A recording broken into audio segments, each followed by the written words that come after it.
ውድ የትንቢት ቃል የወንጌል አገልግሎት ሳምንታዊ የመጽሐፍ ቅዱስ ጥናት ታዳሚያን በያላችሁበት የጌታችን የኢየሱስ ክርስቶስ ጸጋና ሰላም ይብዛላችሁ።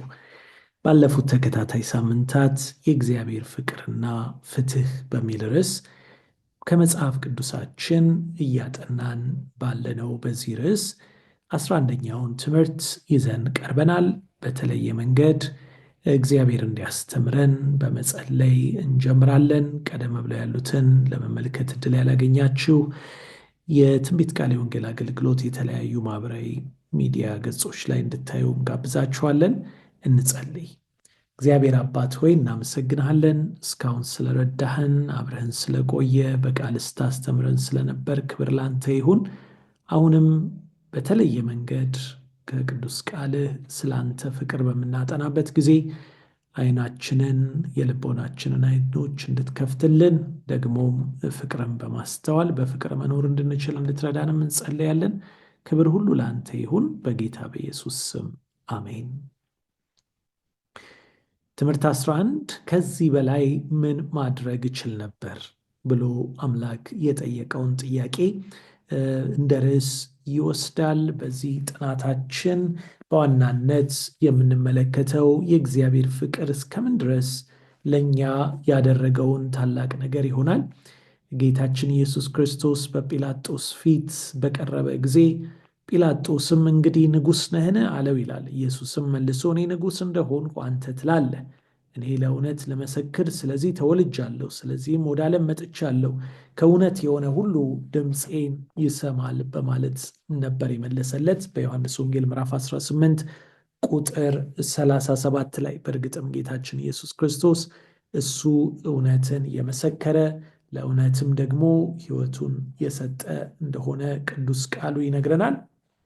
ሰይጣን ከአጋንንቱ ጋር በመሆን በመላእክትና በመላው አጽናፈ ሰማይ ፊት የእግዚአብሔርን ባህሪ ጥያቄ ውስጥ እንዲገባ ለማድረግ ብዙ ጥሮ ነበር። ብዙ ጥያቄዎችንም አንስተዋል። ነገር ግን በዛ ሁሉ ውስጥ የምንመለከተው ነገር ቢኖር በምድር ላይ እግዚአብሔር ፍቅር እንደሆነና ስለኛ ግድ እንደሚለው የምናስብ ጥቂቶች ልንሆን እንችላለን። እግዚአብሔር በባህሪው ላይ የተነሳውን ጥያቄ እንዴት ማጥፋት ይችላል? ለመላእክትና ለሌሎች ለፈጠራቸው ፍጡራን በሙሉ ስለ ፍቅሩ እውነተኝነት እንዴት ሊያሳምናቸው ይችላል ብለን እናስብ እንችላለን። አዎ፣ ይህንን ጥያቄ ይዘን ቅዱስ ቃሉን ስንመረምር እርሱ የታላቁ ተጋድሎ አሁን ያለንበት የዚህ ታላቅ ፍልሚያ አሸናፊ እንደሆነ፣ ጌታችን ኢየሱስ ክርስቶስ ድል አድራጊ ጌታ እንደሆነ እናጠናለን። እንደገና ደግሞ የመስቀሉም ትርጉም ይህንን የሚያሳይ እንደሆነ እናያለን። በመቀጠልም ከዚህ ወዲያ ምን ማድረግ እችላለሁ በማለት አምላካችን ጥያቄ ሲጠይቅ እንሰማለን። ጣፋጭ ነገርን ጠብቄ መራራ ነገርን አገኘሁ ይላል። ፍቅርን ሰጥቼ ጥላቻን ተቀበልኩ በማለትም ጌታ ሲናገር እናደምጠዋለን። በመጨረሻም የእግዚአብሔር ባህሪ መረጋገጥ እንዳለበት፣ ይህንንም ደግሞ እግዚአብሔርን መፍረድ ወይም ደግሞ እግዚአብሔር ምን ይቀረኛል ባለበት ጊዜ የእሱን ያለውን ነገር ማዳመጥን እንደሚጠይቅ በማየት እንጨርሳለን። እንግዲህ የታላቁ ተጋድሎ አሸናፊ ጌታችን እንደሆነ በግልጽ እናያለን። ጌታችን ኢየሱስ ክርስቶስ ድል አድራጊ ነው። በራእይ ምዕራፍ 3 ቁጥር 21 ላይ እንደምናነበው እኔ ደግሞ ድል እንደነሳው ከአባቴም ጋር በዙፋኑ ላይ እንደተቀመጡ ድል ለነሳው ከኔ ጋር በዙፋኔ ላይ ይቀመጥ ዘንድ እሰጠዋለሁ ነው የሚለን። የእግዚአብሔር ባህሪ እንደ ጨቋኝ አምባገነን እንደሆነ ሰይጣን ብዙ ጊዜ በእሱ ላይ በሐሰት ይመሰክራል። ነገር ግን የሰይጣንስ ባህሪ ምን አይነት ይሆን ያለን እንደሆነ ሰይጣን አታላይ ነው። በራዕየ ዮሐንስ ምዕራፍ 12 ቁጥር 9 ላይ አታላይ እንደሆነ ይነግረናል። እሱ ማሳሳት፣ ውሸትን አፍልቆ የሚናገርና በሐሰትም ደግሞ የሚያታልል ነው። ዮሐንስ ወንጌል 8:44 ላይ ደግሞ አታላይ ብቻ ሳይሆን ነፍሰ ገዳይም እንደሆነ ደግሞ ይነግረናል። እሱ አጭበርብሮ ብቻ የሚተው አይደለም፣ ነገር ግን በማጭበርበር ሊያጠፋ የሚፈልገው ሕይወታችንን ነው። ያም ብቻ አይደለም፣ ከሳሽ ነው ደግሞ ይለዋል። በራዕይ ምዕራፍ 12 ቁጥር 10፣ በዘካርያስ ምዕራፍ 3 ከቁጥር 1 እስከ 2 ሄደን ስናነብ የወንድሞች ከሳሽ ተብሎ ተጠርቶ እናያለን። ክፉን ነገር እንድናደርግ ካደረገን በኋላ አታሎን አጭበርብሮን በወጥመዱ ካስገባን በኋላ እንዴት እዚህ ውስጥ ገባችሁ ወደቃችሁ በማለት ደግሞ በክስ እዚህ ስለገባችሁ ይህ አይገባችሁም በማለት ያሰቃየናል። ዘካርያስ ምዕራፍ 3 ቁጥር 1 እስከ 2 ሄደን ስናነብሳለን ካህኑ ኢያሱ ይላል እድፋም ጨርቅ ተጠምጥሞበት ደግሞም ከሳሹ እየከሰሰው እንዴት ጌታ በመካከል ገብቶ እድፋሙን ጨርቅ እንዳነሳለት የከሳሹንም አፍ እንዳዘጋለት እንመለከታለን።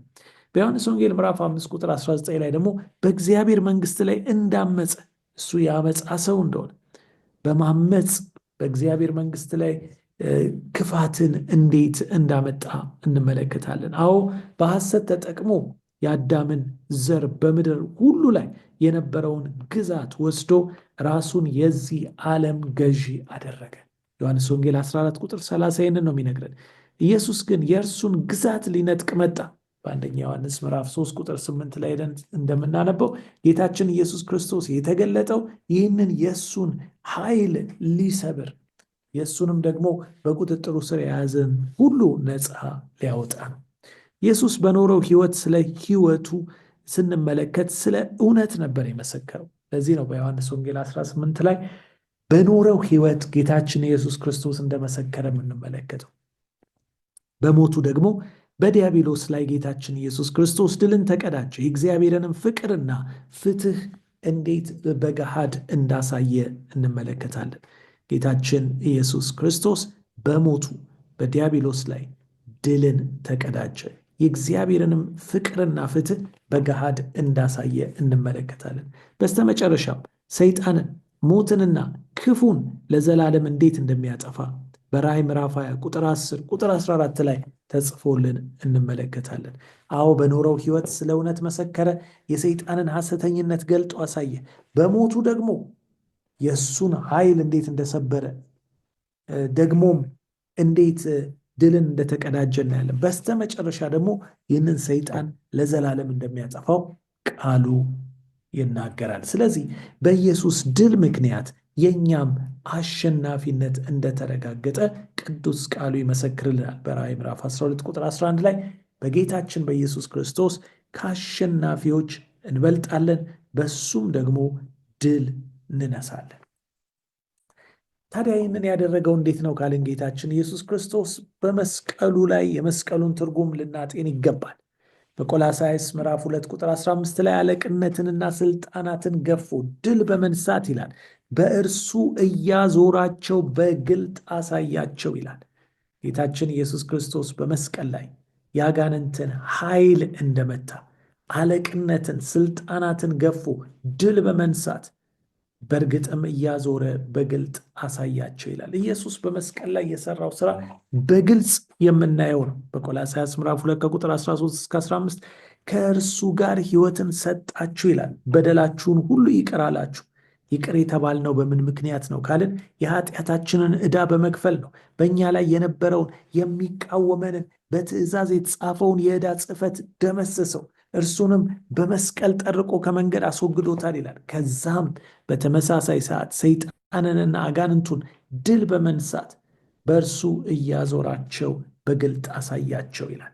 ስለዚህ ጌታችን ኢየሱስ ክርስቶስ በመስቀል ላይ በእርግጥም በዲያብሎስ ላይ ድልን እንደተቀዳጀ እንመለከታለን። በኢየሱስ ላይ ሰይጣን ለሞት የሚያደርስ ቁስል ያደረሰ በመሰለው ጊዜ በዘፍጥረት ምዕራፍ 3 ቁጥር 15 እንደተጻፈው በአንተና በሴቲቱ በዘርህና በዘሯ መካከል ጠላትነትን አደርጋለሁ፣ እርሱ ሰኮናህን አንተ ደግሞ ራሱን ትቀጠቅጣለህ ተብሎ ነበር። በእርግጥም በመስቀል ላይ የሆነው ይሄ ነው። የጌታችን የኢየሱስ ክርስቶስ ሰኮና ተነከሰ። ሰይጣን አገኘውታልና በመስቀል ላይ ጌታችን ላይ ብዙ ጉዳት፣ ጥፋት ሊያደርስ ሞከረ። ግን በዚያው የእርሱ ደግሞ ራስ እንደተቀጠቀጠ ለጌታችን የደረሰበት ጉዳት በመስቀል ላይ በሰይጣን ላይ ከደረሰው ጋር የሚወዳደር አልነበረም። መላእክት የኃጢአትን እውነተኛ ምንነትና የሚያስከፍለውን ዋጋ በአሰቃቂ መንገድ እንደተረዱ እናያለን። ሰይጣን በአጽናፈ ሰማይ ፊት ታማኒነትን አጣ። የእግዚአብሔርንም ባህሪ ጌታችን ኢየሱስ ክርስቶስ ገለጠ። የፍቅር ባህሪውም ተረጋገጠ። ሰይጣን ከሰረ፣ እውነተኛ ማንነቱ ተጋለጠ። እግዚአብሔር አሳቻ ተንኮልን አልተጠቀምም። ድልን ለመቀዳጀት በፍቅርና በፍትህ እንደሰራ እንመለከታለን። እግዚአብሔር የፍቅር አምላክ ነው። እሱ በክፋት መንገድ አይሄድም። የክፉውን ሐሳብ የሚገልጠው የእሱን የጽድቅ ማንነት በማሳየት ነው። በእሱ ጽድቅ ነው፣ በእሱ ብርሃንነት ነው ጨለማን የሚገፋው። የእሱ ብርሃን ደግሞ ጨለማ ሊያጠፋው አይችልም። በጨለማ ሁሉ ላይ ስልጣን ያለው እንደሆነ እናያለን። መዝሙር 145 ቁጥር 17 ላይ ስናነብ እንደዚህ ይለናል፣ እግዚአብሔር በመንገዱ ሁሉ ጻድቅ፣ በስራውም ሁሉ ቸር ነው ይለናል። ይሄ ነው እግዚአብሔር እኛ የምናመልከው። እንግዲህ ታዲያ እግዚአብሔር ከዚህ በላይ ምን ሊያደርግ ይችላል? ዝቅ ብሎ መጥቶ የእኛን ቦታ ወስዶ በመስቀል ላይ የከፈለው መስዋዕትነት፣ ለእኛ ያስቆጠረው ድል፣ ለእኛ ያስገኘው ታላቅ በረከት፣ ከዚህ በላይ ምን ማድረግ ይችላል? በኢሳይያስ ምዕራፍ 5 ላይ እግዚአብሔር በጣም አሳዛኝ የሆነ ሙሾን ሲያወርድ እንመለከታለን። ምን ይላል? ስለ ሕዝቡ በማሰብ ሲናገር ሕዝቡን በወይን አትክልት ስፍራ ይመስልና ለወይኔ ያላደረግኩለት ከዚህ ሌላ አደርግለት ዘንድ የሚገባኝ ምንድን ነው? ወይንን ያፈራል ብዬ ስተማመን ስለምን ሆምጣጣ ፍሬን አፈራ በማለት ይጠይቃል። እግዚአብሔር ነፃ ፈቃድን የሰጠን እርሱን እንድንወደውና ፍቅሩን እንድናጣጥም ነው። እኛ ግን በነፃነታችን ምን አደረግን? በኢሳይያስ ምዕራፍ 5 ከቁጥር 1 እስከ 7 ላይ እግዚአብሔር ከኛ የሚጠብቀውን እኛን ለመሳብ ያደረገውን ሁሉና በምላሹ የተቀበለውን መራራ ነገር ያሳየናል። በዚህ ምሳሌ ውስጥ አንድ ጥያቄ ይነሳል። ከዚህ ሌላ አደርግለት ዘንድ የሚገባኝ ምንድን ነው ይላል እግዚአብሔር። እግዚአብሔር ከአንድ ነገር በስተቀር ሊያደርግ የሚቻለውን ሁሉ አድርጓል። እርሱም እንድንቀበለው እኛን ማስገደድ ነው። ያንን ብቻ ነው ያላደረገው፣ እኛን ማስገደድ። ከዛ ውጪ ግን ሁሉን አድርጓል። ማስገደድ ግን አይችልም። ስለዚህ አንድ ጥሪ በዚህ አለ፣ በእኔና በወይኑ ቦታ መካከል እስኪ ፍረዱ ይላል። እንደ እውነቱ ከሆነ ከስራችን ልንነቀል ይገባ ነበር፣ ልንወገድ ይገባናል። ነገር ግን ምስጋና ለጌታችን ለኢየሱስ ይሁንና አሁንም መራራ ፍሬዎች መሆናችንን ትተን ለዘላለም ሕይወት የሚሆን ፍሬን የማፍራት እድል አለን። ዮሐንስ ወንጌል ምዕራፍ 4 ቁጥር 36 ላይ የምናየው ይህንን ነው። አዎ እግዚአብሔር ዛሬም ወደ እርሱ ብንመጣ በእውነት ሊቀበለን እጆቹን የዘረጋ በፍቅሩ ሊያቅፈን ወደ ቅፉ ሊያስገባን የሚሻ አምላክ አለን። ታዲያ ነፃ ፈቃዳችሁን እንዴት ልትጠቀሙበት ታስባላችሁ? ውሳኔያችንስ፣ ምርጫችንስ ምን ይሆን? ይህንን ሁሉ አድርጎ የሚወደንን ለእኛ መልካም የሚያስበውን ይህንን አምላክ የምንወድነን ወይስ በተሰጠን ምርጫ እድል በተሰጠንም ደግሞ ታላቅ የሆነ እንዲህ ያለ የነፃነት መንፈስ ከሱ የምንርቅ በእርሱ ላይ የምንነሳነን? ጌታችን እንደዚህ ይላል፣ ፍቅርን ሰጥቼ ጥላቻን ተቀበልኩ ይላል። በማቴዎስ ወንጌል ምዕራፍ 21 ላይ ልክ እንደዛ የወይኑ እርሻ ቦታ ደግሞ ያለ ሌላ ታሪክ እናገኛለን። በዚህ ቦታ ላይ የምንመለከተው ጌታችን ኢየሱስ በኢሳይያስ ምሳሌ በሰፊው ያንን በማስረዳት የእርሱን የወይን እርሻ እንዲጠብቁ የታዘዙትን ገበሬዎች ባህሪ ያጋልጣል። በማቴዎስ ወንጌል ምዕራፍ 21 ከቁጥር 33 እስከ 41 ሄደን ስናነብ ይህንን ጌታችን ኢየሱስ ክርስቶስ የተናገረውን ምሳሌ እናገኛለን። በተለይም ደግሞ በዚህ ቦታ ጌታችን ኢየሱስ ክርስቶስ በወቅቱ የነበሩትን የሃይማኖት መምህራን እናውቃለን ብለው ነገር ግን በጥፋት መንገድ የሚሄዱትን የሚያሳይ ታሪክ ነበር የነገራቸው። በቁጥር 33 ላይ በማቴዎስ ወንጌል ምዕራፍ 21 ላይ ቁጥር 33 እንደዚህ ይላል። ጌታችን በተናገረው ምሳሌ እንዲህ በማለት ይናገራል። ቁጥር 33 ጀምረን እናነባለን። እንዲህ ያለ ጌታችን ሌላውም ምሳሌ ስሙ። አንድ የእርሻ ባለቤት የወይን ተክል ተከለ፣ በዙሪያውም አጥር አጠረ፣ ለወይኑ መጭመቂያ ጉድጓድ ቆፈረ፣ ለጥበቃ የሚሆን ማማ ሰራ። ከዚያም እርሻውን ለገበሬዎቹ አከራይቶ ወደ ሌላ ሀገር ሄደ። የመከር ወራት ሲደርስም ፍሬውን ለመቀበል ባሮቹን ወደ ገበሬዎቹ ላከ። ገበሬዎቹም ባሮቹን ይዘው አንዱን ደበደቡት፣ ሌላውን ገደሉት፣ ሌላውን ደግሞ በድንጋይ ወገሩት። እርሱም ከፊተኞቹ የሚበልጡ ሌሎች ባሮቹን ላከ። ገበሬዎቹም ተመሳሳይ ድርጊት ፈጸሙባቸው። በመጨረሻም ልጄንስ ያከብሩታል በማለት ልጁን ላከ። ነገር ግን ገበሬዎቹ ልጁን ባዩት ጊዜ ይህማ ወራሹ ነው፣ ኑ እንግደለውና ርስቱን እንውረስ ተባባሉ። ይዘውም ከወይኑ እርሻ ውጭ አውጥተው ገደሉት። ታዲያ የወይኑ እርሻ ባለቤት ሲመጣ እነዚህን ገበሬዎች ምንም ያደርጋቸው ይመስላቸዋል አላቸው። እነሱም እነዚያን ክፉ በአሰቃቂ ሁኔታ ገሎ ከወይኑ እርሻ ተገቢውን ፍሬ በወቅቱ ለሚያስረክቡት ሌሎች ገበሬዎች ያከራያል አሉት ይላል።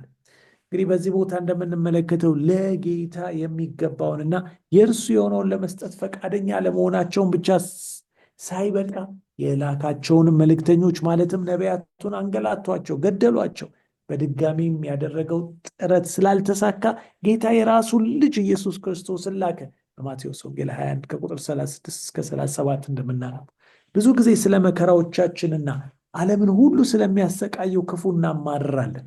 ነገር ግን ስለ እግዚአብሔር ሕመም አስበን እናውቅ ይሆን? እግዚአብሔር ወደ እርሱ እንድንመለስ በተደጋጋሚ ወደ እኛ ተጣርቷል። ለእርሱም እጅግ ውድ የሆነውን ስጦታ የገዛ ልጁን ሰጥቶናል። ከዚህ በላይ ምን ማድረግ ይችል ነበር? ምን ይቀረዋል? መስቀሉ ላይ የተፈጸመው ተግባር እግዚአብሔር ክፉንና መዘዙን ለማጥፋት እውነተኛ ፍቅር ተትረፍርፎ የሚኖርበትን ሁኔታ ሳያጠፋ የሚቻለውን ሁሉ እንዳደረገ ያስመሰክራል። ይህ ነው እንግዲህ የአምላክ ታላቅ ስራ። እንግዲህ እግዚአብሔር ባህሪ መረጋገጥ አለበት። ስለዚህ ነው እግዚአብሔር በመጨረሻ ፍርድን በሚያመጣበት ጊዜ የእሱን እውነተኝነት ለሁሉ በግልጽ ያሳያል። ፍርዶቹ እውነትና ጽድቅ መሆናቸው ይመሰከራል። በራእይ ምዕራፍ 19 ቁጥር 2 ላይ እንደምናነበው እግዚአብሔር የፍርዱን ሂደት ግልጸኝነት የሞላበት እንዲሆን አድርጓል። ስለዚህ በአንድ መልኩ እርሱ በፍጥረታቱ ይፈርድ ዘንድ ራሱን ይሰጣል። በእርሱ ፍርድ ሁሉም እንዲያምኑ ያደርጋል። ክፉ ይጠፋ ዘንድና ከእንግዲህ እንዳይነሳ በፈራጁም ፍጹም የሆነ ባህሪ ላይ ሁሉም እምነት መጣል አለበትና። እንግዲህ በመጀመሪያ ደረጃ የሚሆነው ምንድን ነው ካልን በዳንኤል ምዕራፍ 7 ከቁጥር 9 እስከ 10 ስናነብ መጽሐፍቶች ተከፈቱ ይላል። ይህ እንግዲህ ጌታችን ኢየሱስ ክርስቶስ ከመምጣቱ በፊት በመላእክትና ባልወደቁት ዓለማት ፊት ኃጢአተኞችን ለማዳንም ሆነ ለማጥፋት የሚያስፈልገውን መረጃ እግዚአብሔር የሚከፍትበት የሚያሳይበት ነው። ሁለተኛው ደረጃ ደግሞ የሺው ዓመት ፍርድ ነው። በራእይ ምዕራፍ 20 ቁጥር 4 ላይ እንደምናነበው በዛ ጊዜ ደግሞ በእርግጥም ከጌታችን ከኢየሱስ ክርስቶስ ጋር የዳኑት በመሆን ፍርድን ይመረምራሉ። በመጨረሻ የዳኑት በፍርድ ምርመራ ውስጥ ጥቅም ላይ የዋለውን መረጃ በድጋሚ ያዩታል። በሦስተኛ ደረጃ የምናየው የመጨረሻው ፍርድ ነው።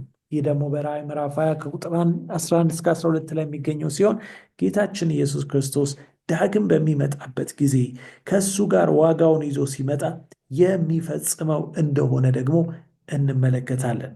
በእርግጥም በራእይ ምዕራፍ 20 ቁጥር 11 እንደዚህ ይላል፣ ከዚህ በኋላ ታላቅ ነጭ ዙፋን በእርሱም ላይ የተቀመጠውን አየሁ። ምድርና ሰማይ ከፊቱ ሸሹ፣ ስፍራም አልተገኘላቸውም ካለ በኋላ ሙታንን፣ ታላላቆች፣ ታናናሾች በዙፋኑ ፊት ቆመው አየሁ። መጽሐፍትም ተከፈቱ፣ ሌላ መጽሐፍት እርሱም የሕይወት መጽሐፍ ተከፈተ። ሙታንም በመጽሐፍት ተጽፎ በተገኘው መሰረት እንደ ስራቸው መጠን ተፈረደባቸው በማለት ይናገራል። እንግዲህ ክፎች እንዲፈረድባቸው የሚያደርገው መረጃ በሙላት ይመለከታሉ። የመጨረሻው ፍርድ ደግሞ ሁሉም የመለኮትን ፍርድ ትክክል እንደሆነ በሚቀበሉበት ጊዜ የሚፈጸም ነው። አዎ እግዚአብሔር ትክክል መሆኑን ሰዎች ሁሉ በአንደበታቸው መስክረው ጉልበት ሁሉ ለእሱ ተንበርክኮ ይህንን አዋጅ ያውጅ ዘንድ ይገባል። ለዚህ ነው እንግዲህ በኢሳይያስ ምዕራፍ 45 ቁጥር 23 ላይ ሄደን በምናነብበት ጊዜ እንዲህ ይለናል የእግዚአብሔር ቃል፣ ጉልበት ሁሉ ለእኔ ይንበረከካል፣ ምላስ ሁሉ በእኔ ይምላል ብዬ በራሴ ምያለሁ፣ የማይታጠፍ ቃል ካፌ በጽድቅ ወጥቷል ይላል። እንግዲህ ከፍርድ ምርመራው ጀምሮ በሰማይ እግዚአብሔር እኛን ለማዳን በሚሰራው ስራ ለሚነሳበት ጥያቄ የሚሰጠው መልስ፣ ቀጥሎ ደግሞ በሺው ዓመት ጊዜ የዳኑት ከሱ ጋር በመሆን በፍርድ ላይ የሚቀመጡበት ጊዜ፣ በሶስተኛ ደረጃ ደግሞ የመጨረሻው ፍርድ መጥቶ በእርግጥም ክፉ አድራጊዎች ከሰይጣን ጋር ለመጣበቅ የወሰኑ እነሱ የሚጠፉበት ይሆናል። ከዛ ደግሞ በትክክል የእርሱ ፍርድ ትክክል መሆኑን ተቀብለው እንደሚጠፉም ደግሞ ቃሉ ይናገራል። እንግዲህ ይህም በሰማይና በምድር ከምድር በታች ያሉ ሁሉ በኢየሱስ ይንበረከኩ ዘንድ ነው ይላል። እንግዲህ ጥናታችን ወደ መጠቅለልና ወደ ፍጻሜ ስናመጣ የእግዚአብሔር መንግስት ሰይጣን ሊያስመስለው እንደሚሞክረው አይደለም። በፈቃደኝነትና በእውቀት ከሚደረግ መሰጠት በስተቀር ለመቀበል አይፈልግም። አስገድዶ ማስገዛት ማንኛውም የአእምሮና የባህሪ እድገትን ይገታል። የሰው ልጅንም እንደ ጉዝ ነገር ያደርገዋል። ይህም የፈጣሪ ዓላማ አይደለም። የእርሱን ፈቃድ በእኛ ይፈጽም ዘንድ ራሳችንን እንድንሰጠው ይጋብዘናል። ከኃጢአት ባርነት ነፃ ወጥተን ከእግዚአብሔር ልጆች ነፃነት የሞላበትን ክብር እንድንካፈል የመምረጥ እድሉ ለእኛ ቀርቶልናል፣ ተሰጥቶናል ይላል። እንግዲህ ይህንን በመጠቀም በእውነት እግዚአብሔር ብዙ አድርጎልናል፣ ብዙ ርቀት መጥቷል። እኛ ደግሞ ፊታችን ወደ እሱ በመመለስ በእውነተኛ ንስሐና በእምነት ከእርሱ ጋር ያለንን ግንኙነት ልናአድስ ልናትም ይገባል። ይህ እንድናደርግ እግዚአብሔር በጸጋው ይርዳን። ጌታ ይባርካችሁ።